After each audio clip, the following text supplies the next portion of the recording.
God's amazing grace. Limits to God's forbearance.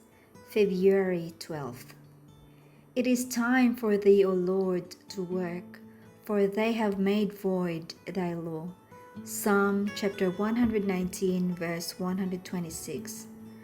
During a vision of the night, I stood on an eminence from which I could see houses shaken like a reed in the wind. Buildings, great and small, were falling to the ground. Pleasure resorts, theaters, hotels, and the homes of the wealthy were shaken and shattered. Many lives were blotted out of existence, and the air was filled with the shrieks of the injured and the terrified. The destroying angels of God were at work.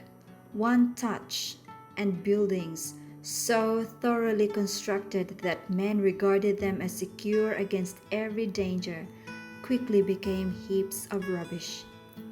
There was no assurance of safety in any place.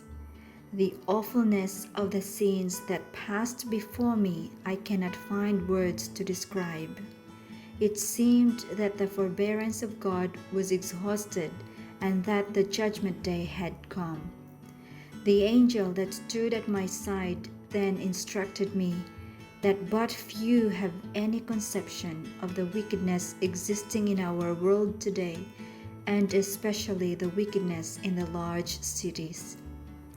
He declared that the Lord has appointed a time when He will visit transgressors in wrath for persistent disregard of His law. God's supreme rulership and the sacredness of His law must be revealed to those who persistently refused to render obedience to the King of Kings. Those who choose to remain disloyal must be visited in mercy with judgments, in order that, if possible, they may be aroused to a realization of the sinfulness of their course. While the divine ruler bears long with perversity, he is not deceived and will not always keep silence.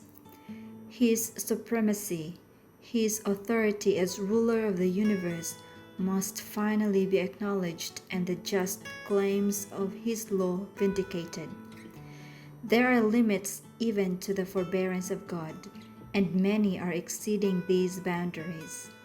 They have overrun the limits of grace, and therefore God must interfere and vindicate His own honor. When the Lord comes forth as an avenger, He will also come as a protector of all those who have preserved the faith in its purity and kept themselves unspotted from the world.